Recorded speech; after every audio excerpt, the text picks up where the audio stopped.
Hello, and welcome to the Bay Area Council's Bay Area Impact webinar series. The pandemic accelerated a long-term shift in how people buy and what they need in cities. Home delivery for retail goods, restaurant meals, and groceries has now become mainstream. This saves people time and car trips while shifting how we use urban real estate, support local businesses, and create vibrant streets. As the Bay Area begins developing a new norm in how people go about their daily lives as we come out of the pandemic, understanding how our neighborhoods will adjust to these changes and what it means for more historical urban infrastructure will be critical in shaping the future of our Bay Area cities. Today, we will hear from leaders involved in this transition, the implication of the shift for neighborhoods, local businesses, real estate, and urban design. We're joined by three experts here today: Emily Warren, Senior Manager for Public Policy, Amazon; Mark Hansen, Managing Director for Prologis; and Kate Silfus, the Director of the San Francisco Office of Economic and Workforce Development, should be joining us as well. We welcome any questions you have for our experts and encourage you to submit them in the Q&A box found at the bottom toolbar of your Zoom window. We will get to as many as we can during the second half of the session. So first of all, thank you so much to our guests. We're thrilled to have you here today.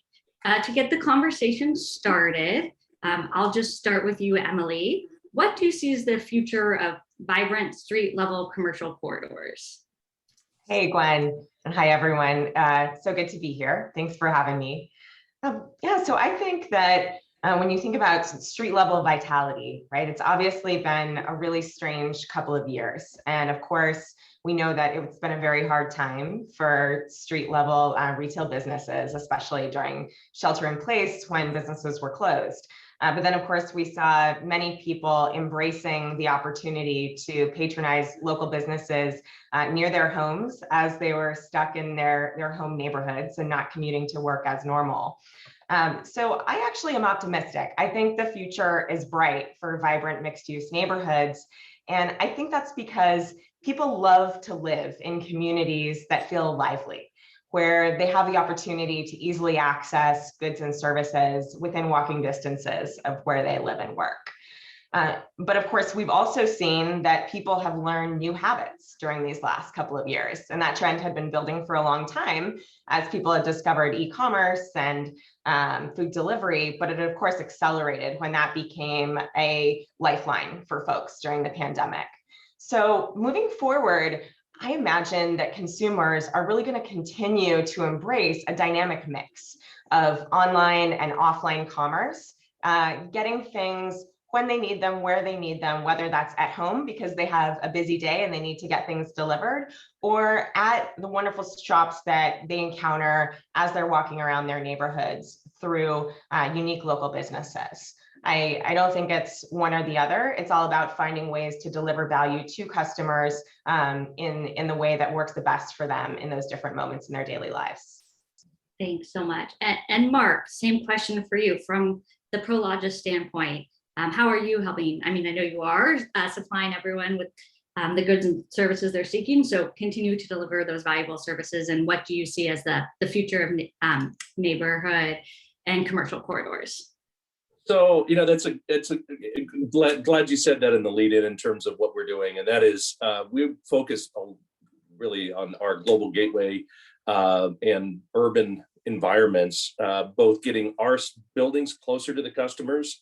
That's both B2Bs as well as B2Cs, but also providing a network for those customers who are delivering goods, whether it's e-commerce or delivering to stores.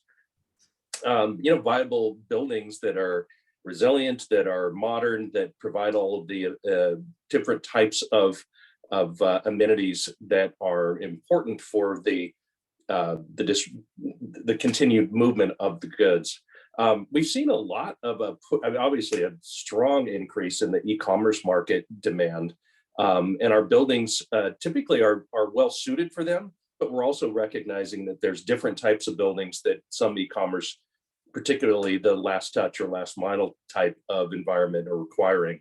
Those include things like making sure that there is sufficient area for staging, for the fleet management and fleet storage, but also the good movement into the fleets that are going to be then delivered. So we're close to the customers. We have facilities that are modernized, resilient, really prepared for, the pandemic was one experience, but we have a lot of experience as well in getting our buildings back online with any kind of natural disaster. We have a disaster recovery plan in place that goes immediately into effect when any disruption occurs, particularly, whether it's storms or earthquakes and things. So we see that our facilities and our customers are really looking at and learning from disruptions and responding to those quickly. So very much in line with what Emily just said, we believe that the environment in an urban setting is not only recovering, but will continue to recover, and but it will also continue to go through changes. So we're adapting to those. Great, thank you. And welcome, Director Silvas. We're so glad to have you here. May I ask you as well, from the city and from your point of view, what is the future of vibrant street level corridors here in San Francisco? Well, we've had a focus here in San Francisco for probably all of existence on our neighborhoods, right? We are very much a city of neighborhoods that has both grown, but also I think tried to work hard to maintain the diversity of our various neighborhoods. It's part of what makes San Francisco so special.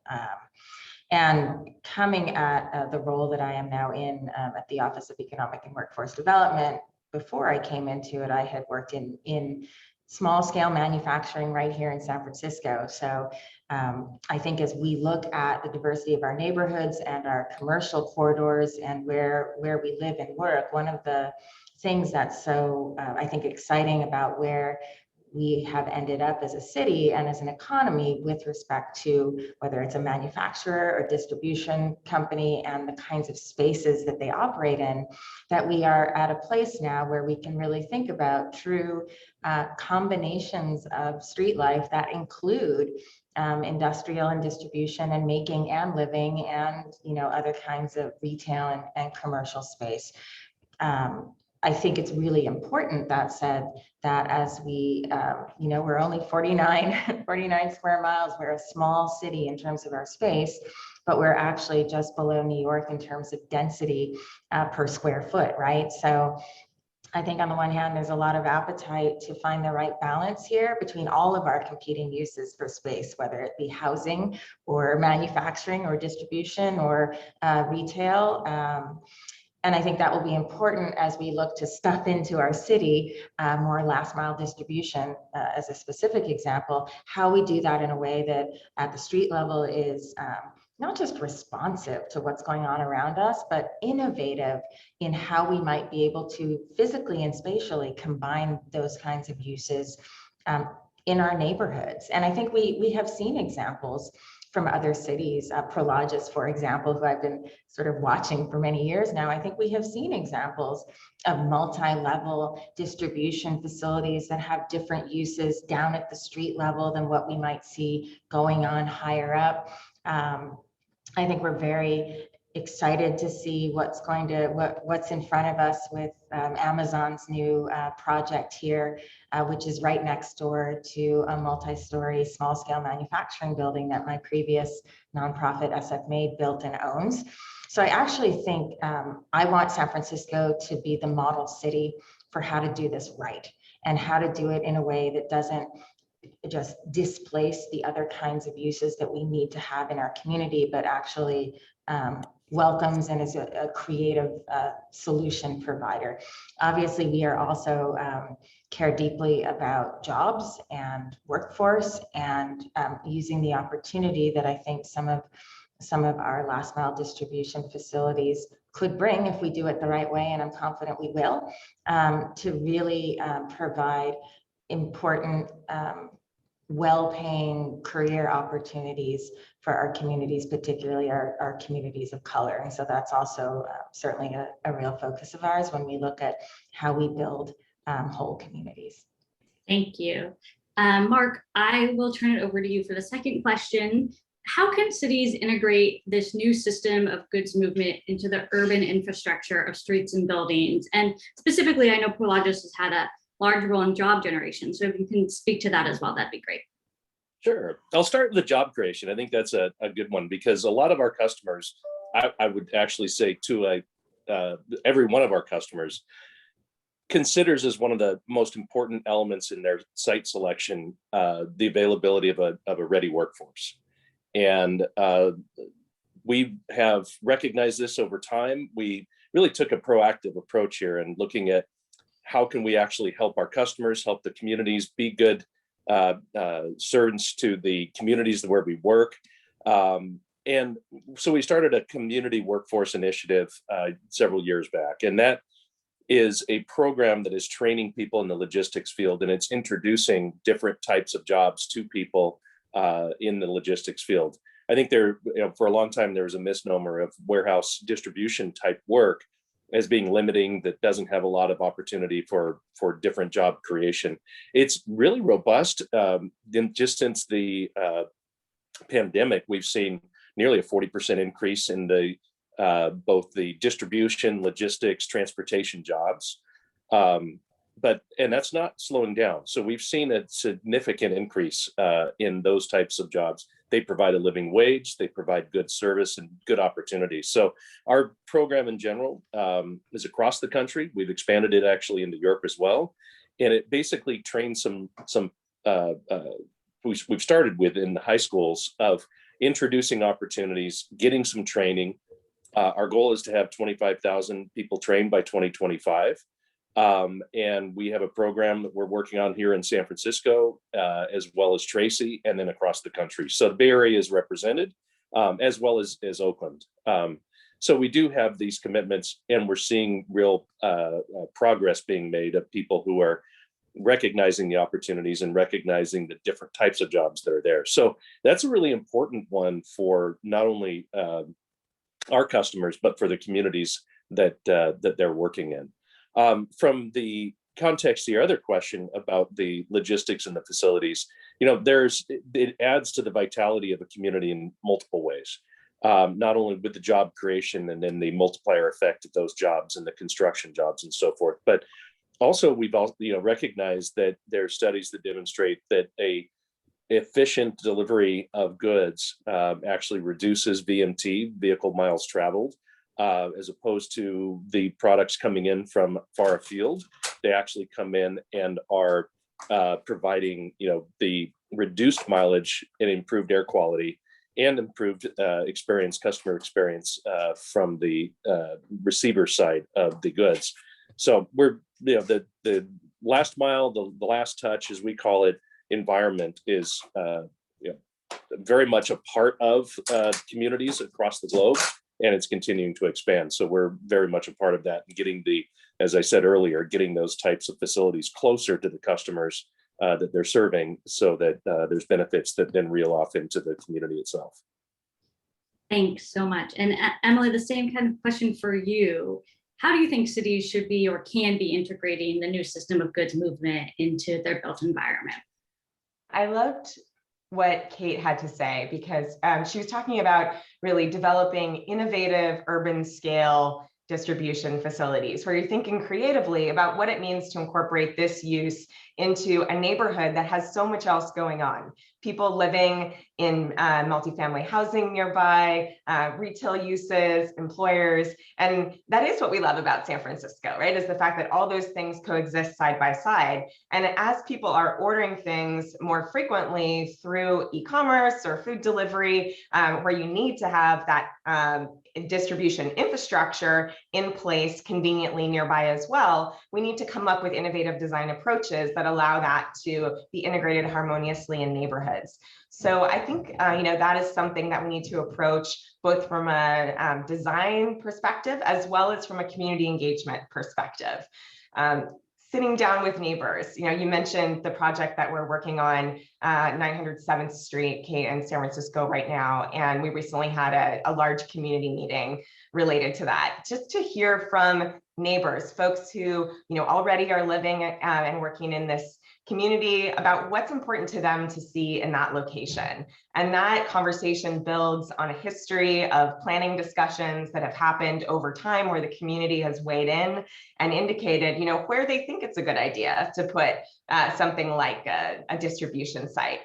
So we're really open to that conversation, and also to hearing where there are ways that we can make investments and, for example, tailor street infrastructure, nearby facilities, so that it's hospitable to pedestrian and cyclists that still need to go by, and that doesn't conflict with vans or trucks that might be moving through the neighborhood. I think those really practical conversations are the kinds of discussions that will lead ultimately to a successful formula for a building's presence in a community, so that those neighbors can get the things that they need, that they're trying to access through our platform, but also feel comfortable living side by side with us as their neighbor.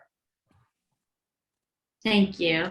And Kate, can I ask you to add a bit, as a city pursuing, to the extent you're involved in your offices, involved new curb management approaches, new flexible zoning, how does the city plan to work and implement these innovative solutions that seem to be held up by all three of you? Well, I think the good news, thanks to a lot of work over the years, certainly in our PDR zoned areas, which is, for example, where the new Amazon facility would go, there is already, a decent amount of flexibility built in. I think certainly we always have to keep an eye on height limits, and I can again speak to my previous experience.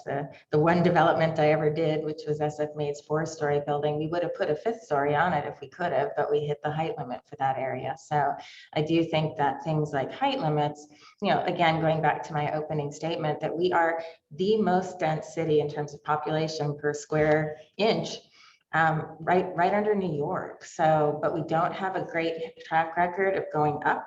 So, I do think, and there is a misnomer that I certainly Prologis and Amazon have busted the misnomer on other projects that PDR, that industrial, just needs to be single story. In fact, when we were renting our building to small manufacturing tenants, the floor that got the most demand was the top floor. So I do think it's going to be important for us to continue to look at verticalization, and I've been told in some cities it just doesn't pencil, but we are one of those sort of exceptional cities, both in terms of our costs, but potentially, we'll see where things go as we recover, but potentially the density would make it pencil to do multi-story industrial, and I think it's something, along with everything else that we're doing with housing and other things across the city, that we have to continue to look at.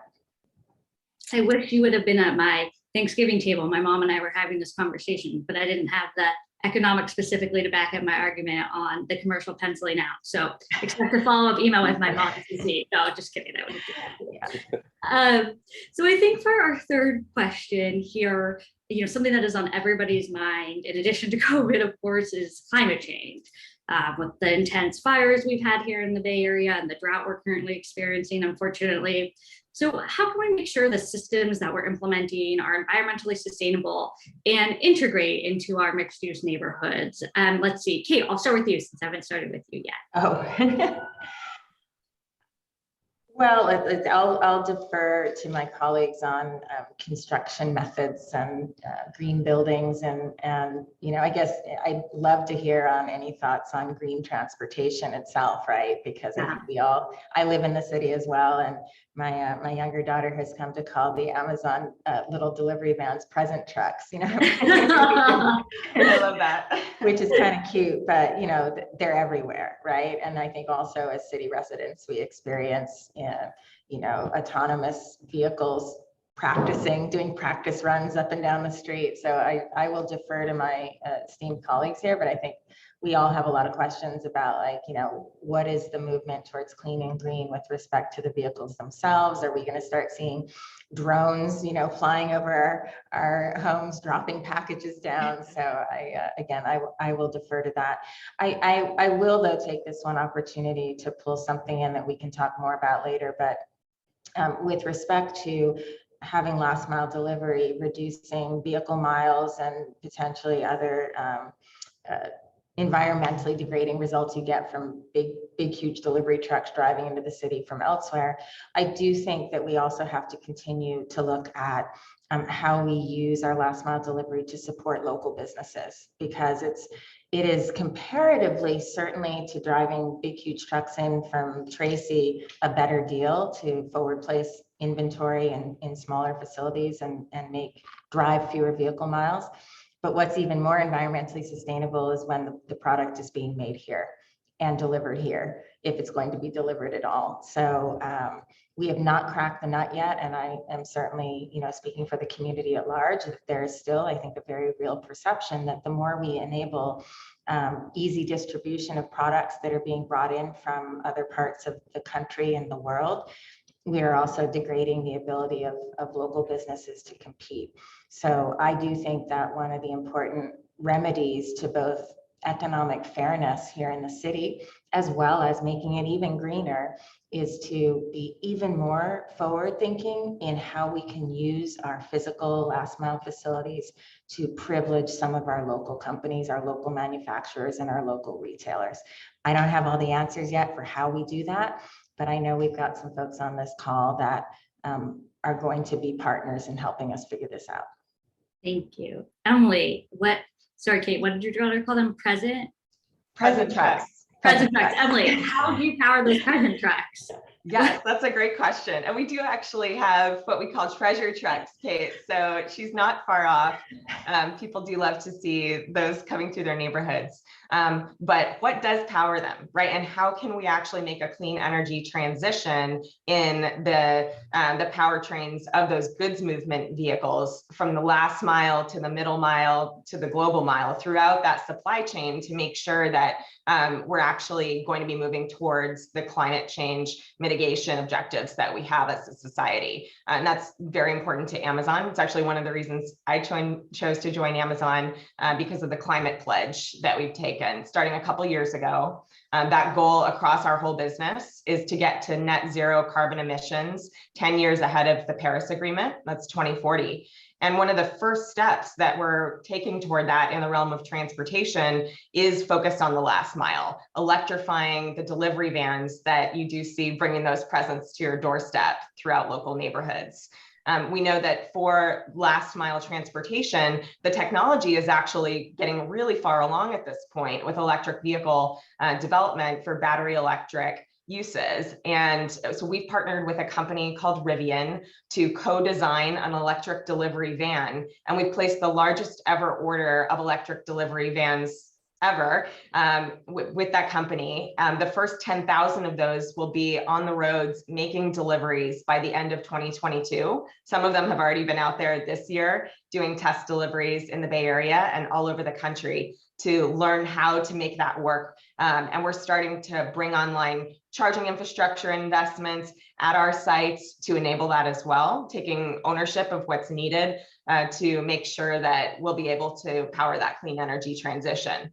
And then, of course, we're also experimenting with the new technologies that are coming online for longer distance trucking applications as well, hydrogen and battery electric vehicles for those tractor trailers that are doing the longer distances throughout our supply chain. That technology is at an earlier stage, but it's also really important to bringing down both localized air quality impacts as well as addressing our broader climate change goals. Now, I think you also brought up a really important issue, Kate, which is the role of small businesses in this, both from a sustainability perspective, absolutely, like making things and getting them locally is a great way to be sustainable, but also for local economic purposes, right? It's important to have there be entrepreneurs who are, in San Francisco, making things, selling things, and building businesses from that can power their economic livelihoods. And I think that can happen in many forms, obviously, not just through Amazon, but something that we're proud of is that we have 2,000 small business sellers who are based in the city of San Francisco and thousands more throughout the Bay Area who sell through Amazon's marketplace. And a lot of people don't know that a lot of the things that you buy on Amazon, actually almost 60% of stuff that gets sold through Amazon is not sold by us.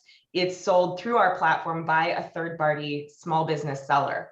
And so many of those folks are small businesses in San Francisco who may actually have physical stores as well, where they've developed an e-commerce presence to augment their in-store sales. And over the last couple of years during the pandemic, that was a huge boon to businesses that had to shut their doors, that weren't able to do in-person sales. They've really gotten creative about seeing how to build alternative sales channels through e-commerce, some of them through Amazon, some of them through other kinds of online platforms that allow them to reach a broader audience. So I think that for these small businesses locally to really thrive and be successful, just like for Amazon, where we see a need to be present both with our physical stores as well as our online sales, it's all about being dynamic and embracing multiple channels for reaching customers who are seeking increased convenience and flexibility in how they buy things. I think that's completely true. My nieces are 4 and 7, and before they even could walk into a store, they were like, "Oh, you just get it online." It's like, "Oh, okay." It's so embedded in everything we do, both in person and online.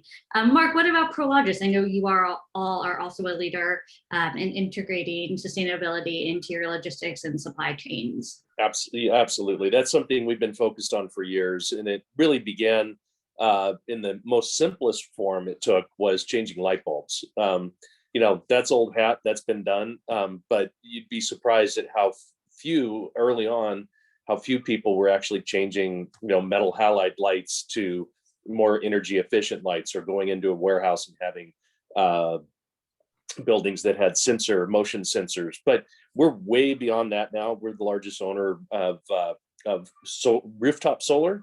The privately owned. We partner with different utility companies, and we pretty much look all across at every opportunity to install rooftop solar. That goes a long way. It not only helps the environment, but it is utilizing and reducing the impacts and the demands for new power stations and things. So we've got the most rooftop opportunities globally with our platform. And we're really taking advantage of that and looking to partner with both communities and utility providers, and have transited across the globe with that platform.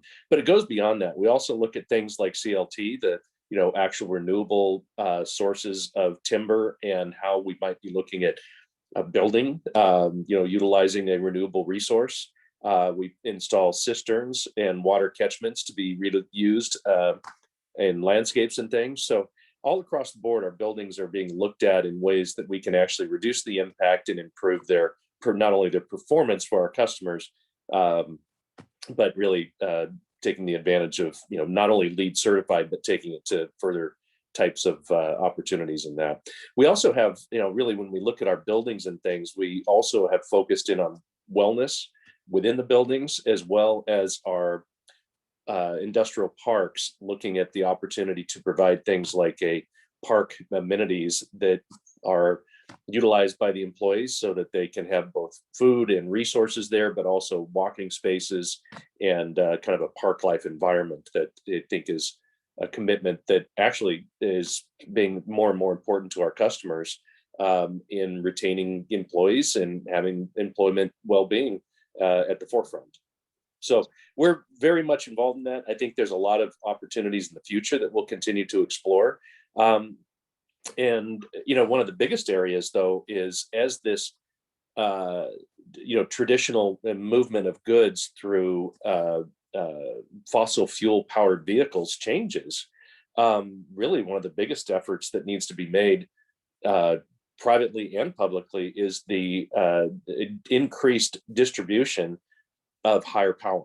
So in the old days, a warehouse, even today, 1200 amps, 3000 amps of power was not uncommon for a building at all. Well, you may need 8,000 amps or 12,000 amps, or you might even be going beyond and doing some localized generation for some of these. So there's a whole new field coming up in terms of increased power distribution, generation, and perhaps even more localized distribution generation.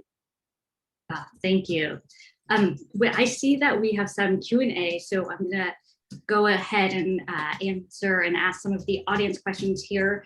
Kate, there's a follow-up question about your conversation about having things made locally here in San Francisco.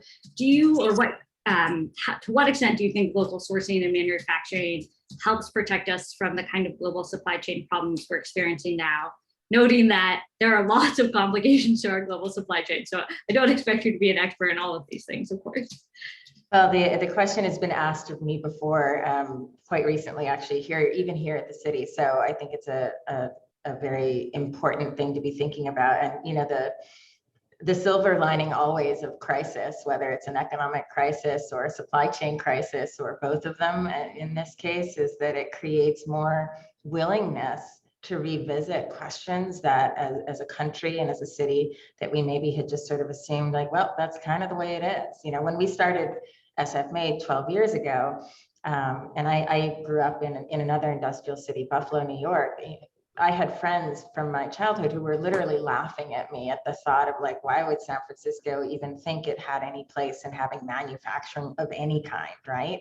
Because we're expensive and we're small, and what could you possibly make here? Well, fast forward, we have about 650 registered manufacturers of various sizes. So I do think on the one hand that part of it is having the intent, why can't we do some things, if not literally in San Francisco regionally, or for those businesses that are, many of our manufacturers, both here in San Francisco and throughout the region, it's not just that they produce here, but their supply chains themselves are often highly localized or regionalized. So I do think that there is worth looking at where there might be opportunities, if not to start some new kind of manufacturing that currently is being done overseas, but to look more deeply across the United States at what might be where there's a procurement that could actually be redirected to a domestic manufacturer or a North American manufacturer. Actually wouldn't be a bad exercise at all to go through. I do think the reality of manufacturing itself in expensive cities like New York or San Francisco, we have a real niche in what we do tend to make here in the city. It tends to be consumer facing, so consumer products. And our strongest manufacturers tend to combine a combination of either a very specialized product or manufactured service, very tailored to the consumer, and combining things like quick service delivery with their production models tends to be the secret sauce for manufacturing. An example would be the Timbuktu, who still does a decent amount of all their custom manufacturing here in San Francisco. And they do it because you can go to a store in Hayes Valley and design it, or order it online and design it. And then they want to be able to both produce it and get it out the door again to you within 5 days. So I think that's always been a great example of the kind of manufacturing that seems to do well here. Now, if you're looking at, well, how do you deal with the supply chain shortage in Xboxes? That's a very different conundrum, right? About how a technology company would rewire, literally speaking, but their supply chain. I don't think that's as substitutable, but I do think that there's ample ground within both consumer product manufacturing and the supply chains that support the components that go into some of our consumer products to dig deeper, at least regionally, if not literally within the city. Thank you. I appreciate that. Mark, a question for you. Are you able to talk a little bit about the experiences in Solano County versus in the urban core? Solano County. I have not worked in Solano County. Okay. Have you worked in any kind of the less urban areas, or is Prologis mostly in the urban core here? You are, right? Oh no, I mean when I'd say that Solano County, it's just one of the counties we haven't worked on. We are all across the San Joaquin Valley, Obviously the East Bay, so Alameda County, down through Santa Clara County and back up to San Francisco. So Bay Area wise, we're represented across those. The differences, it's interesting. I had a couple of thoughts when Kate was just talking about the small and the maker and the manufacturing and resurgence of manufacturing. A lot of communities have really pushed hard to get high value, high tech manufacturing and been opposed to having more logistics in places. That's a double edged. It's great. We love manufacturing. Many of our buildings are used for manufacturing. But I would say this, in order to promote more manufacturing, it doesn't just happen. There has to be actually a strong incentive. I'm a big fan of the carrot and not the stick. So taking down some of the barriers, creating some of the incentives, looking for opportunities to reward people for doing it, and making it easier for them to do it, I think is really important. That doesn't come at the expense of the environment by any stretch, but it does come in a way with promoting, streamlining, permitting, really promoting that type of promotion of businesses starting or expanding, or for that matter, staying in these environments. So experience-wise, I think there's different ways to describe different communities and jurisdictions on permitting. I've worked in San Jose and I love their STI program. They get people together, they review a plan, they take it forward, and pretty quickly what you need to do in terms of getting permits and so forth. I will tell you this though, every community has been challenged over this pandemic, and their resources and their ability to actually get permits approved and things has been challenging. But many communities have handled it differently and some better than others. And we're always, I think, recognizing that different communities have different incentives. So that's where I do look at it as reducing the barriers, increasing the speed to be able to deliver something is important. And then back to what Emily said early on, having the conversations with the communities, and in particular the stakeholders across the board, both elected and staff, but very much so the community, to recognize what's at stake to having properties and projects happen and what's at stake if they don't. So it's, the job creation is really a critical element in a continuing discussion with the communities for sure. Thank you. Yeah, I'll take up that piece. And Emily, I know Amazon has done a lot to create jobs here in the Bay Area as you expand. Can you share a little bit about the effort, the kinds of jobs you've created, and where in the region? Yeah, absolutely. The job creation that we have produced over the last decade throughout the Bay Area is actually really widespread, and it's widespread not just geographically, but also in terms of the types of jobs, because the Bay Area, while it's not one of Amazon's original headquarters locations like Seattle or more recently Northern Virginia, it actually is home to thousands of headquarters employees. We, leveraging the amazing talent that is here in the Bay Area, have over time established many offices throughout the region that are doing things as diverse as, working on, the Twitch, online video game streaming platform, to Alexa and Kindle devices and artificial intelligence, to Goodreads or Zoox autonomous vehicles. So there are lots of different kinds of technical talent that are employed at Amazon, as well as central business functions like my own. But of course, also a large number of employees increasingly in our distribution network who are working inside the facilities that we've just been discussing, from large fulfillment centers who may be out in Tracy or Stockton, in some of the more rural areas where there's a lot of land available for that kind of large facility. But then coming down to the urban scale with the delivery station facilities for serving the last mile, we've generated thousands of jobs as well throughout the region, and are proposing to do more of that as we continue to build out this infrastructure.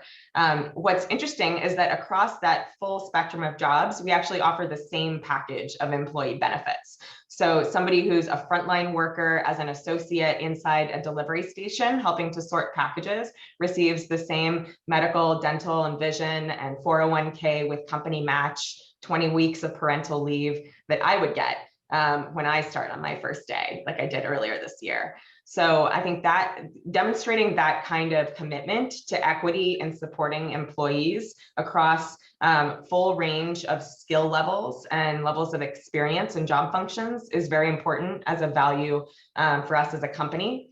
We set leadership principles for us internally to guide us at Amazon and how we operate. And one of those that we established this year as our new CEO, Andy Jassy, stepped in was to become Earth's best employer. And that sounds ambitious. Amazon is always ambitious, but this is really an ambition to serve the people who are powering Amazon and be the best employer that that we can, because they deserve that. So we're always listening about how we can do that better, and we're excited to continue that conversation, as we look to expand in San Francisco, and make sure that we're producing those opportunities for San Franciscans locally, so that people can actually work close to where they live, and we can benefit the local economy across all of those different levels of job opportunity. Thank you. We have a question about e-commerce delivery and congestion on streets, which I know all of you are looking at and addressing. Mark, can you say a little bit about Prologis's work to streamline that congestion effort through first and last mile? And Emily, I know you all are doing a ton in the first and last mile space as well. So we don't control, obviously, the tenants and their distribution, but what we do is early on site selection and important site selection decisions. Sorry about that. Hold on. No problem. All right, there we go. No problem. Site selection, site evaluation, understanding how the street networks work, making street improvements where necessary as far as new developments go. I did quite a bit of work in New York for years, and it was so interesting looking at, you could go onto Google and think that you're in a great location in Brooklyn, for instance, and then just drive there and try to see what actually happens. So, a lot of early work on where best to locate these types of facilities is critical. The other element certainly is in doing this, the proper sizing of the facilities and the ability just within the facility to, for instance, park and not be cluttering streets with the parking requirements. So keeping as much on site as possible, but also working with the community and with transportation districts to do TDMs for the employees and things. That's a really important and interesting element that, people can be, find alternative ways to get to work and reducing those impacts. So that's very much, a long answer to it, but transportation wise, our customers are the ones who then choose how to do it. And I think there's been a lot of evolution of those customers. If you look at studies by UPS or Amazon or FedEx and others, DHL, they're all looking to be more efficient and less impactful. I mean, if they can move clean, through a community faster, not dangerously fast, of course, but just not being stuck in traffic, that's helpful for everybody. So I know there's different ways, of dealing with that in terms of the fleet timing, when fleets leave, how they do that, and how that's managed by customers. Everybody's making efforts to make it more efficient, for sure. Thank you. Before Emily, we transition to you. I know Director Sovis does have to leave shortly, so I want to say thank you for your time, and we really appreciate your insight. You're more than welcome. I had one sort of final comment, I think, just off of what Mark just said.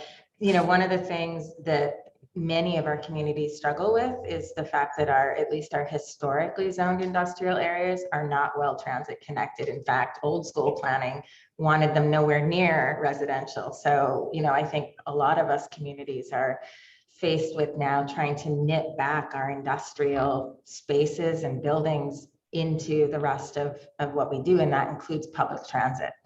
So I just wanted to kind of throw out there that my observation, certainly in this city, and I know others, is that as we build distribution facilities, we really do have to think much more, and manufacturing for that matter, much more explicitly around how we're getting employees to and from work.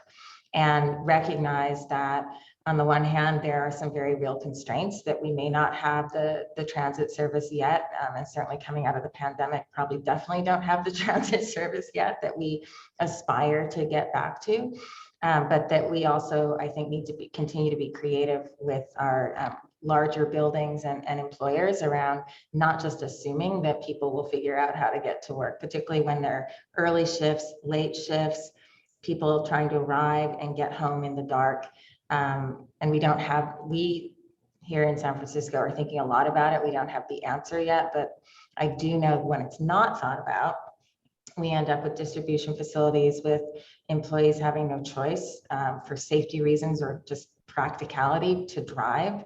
And then those cars are all over the residential areas. And that's when you end up getting, sort of perceived conflict. And I think all the community work that Emily and Mark, you obviously are doing is important. But I also think being very real about, well, what is the transit service and how do we work with the jurisdictions in which you are setting up facilities to, at least over time, start to have a real plan. I always jokingly called it, transit-oriented industrial development. I'll leave you with that, but I think it's important, to really finally put the nail in the coffin of the misnomer that industrial stuff sort of is over here, and where the rest of us live and work is over here, and the two don't connect. I think we need to kind of turn that upside down and start thinking much more proactively about how we get people to and from our facilities to our jobs. Thank you very much. Yes, a good point for us all to think about as we reconsider the expansion and regeneration of public transit routes post-pandemic. Right. We appreciate Bye, it. everyone. Okay. Emily, last thoughts on, I'll just say on congestion mitigation solutions, and then I'll offer you both, similar to Kate, a last thought about the future in terms of the neighborhoods. Yes, I think that Kate raised a really interesting point about the location of industrial facilities and transit access, and how that feeds into our ability to actually achieve meaningful mode shift in customers and and employees' transportation behavior, whether it's a physical retail store or a distribution facility. Having transit nearby is going to be key to getting someone to make a choice other than driving their own car. So while it can be more complex from a development perspective to try to build a facility that is in a dense mixed use area where we do have good transit access, it's very important for us to do that and to make that effort to actually, to place those facilities close to where we can have successful transit lines so that we can be successful in getting people to, to work without having to use a private car. If we just say, oh, it's too hard to build in San Francisco, we're just going to put all of our distribution facilities out in Vallejo or, farther away where there's a low density land use pattern and it's really easy to build, then I think we are giving up on the opportunity to get our employees, from high density transit rich areas to jobs that are in those same communities. So we need to try to do the hard thing and to actually make that effort. But I think, having collaboration from the city through the permitting process and from the community to embrace the benefits that these kinds of facilities can have, both for local employment and for street efficiency and emissions reduction, it's going to be an important partnership for us in getting that done. Wonderful, thank you. And just a last thought, what are you optimistic about in terms of neighborhood vibrancy and the future of neighborhood retail?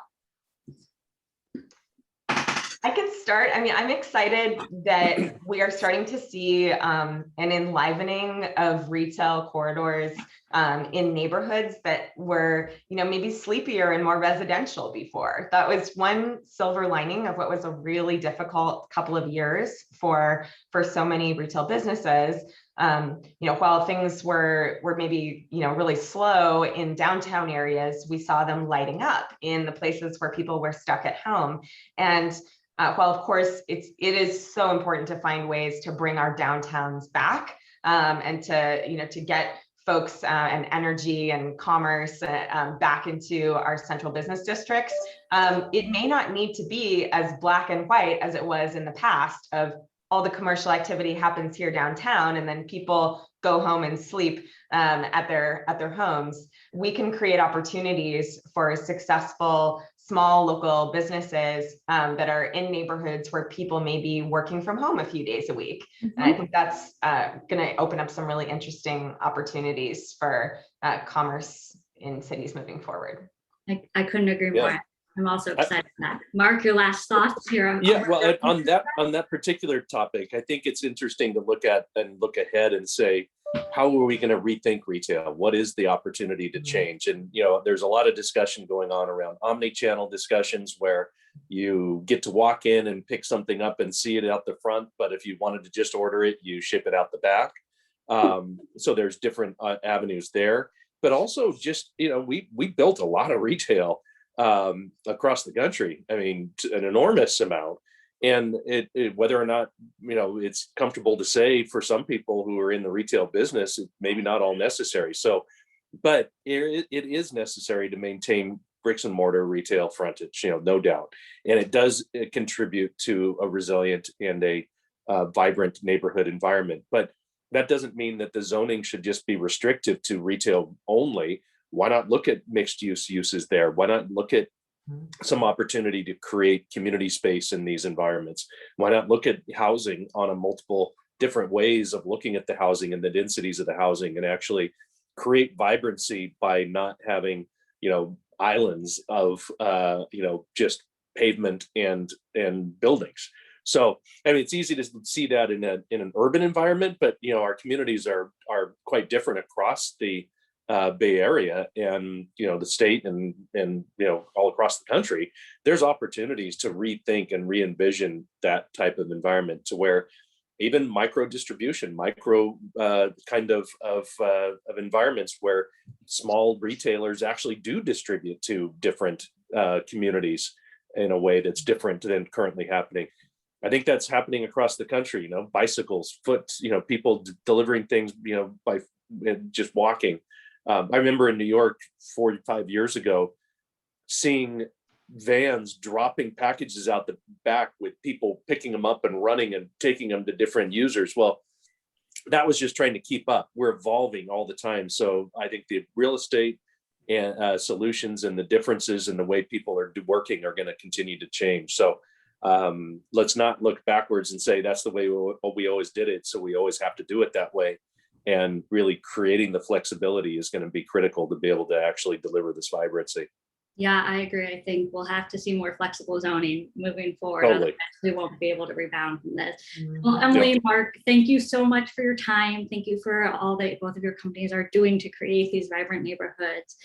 We really enjoyed having you in, and thank you to all of our guests as well. Have a nice afternoon. Thank you. Thanks, everyone. Bye-bye. Bye-bye.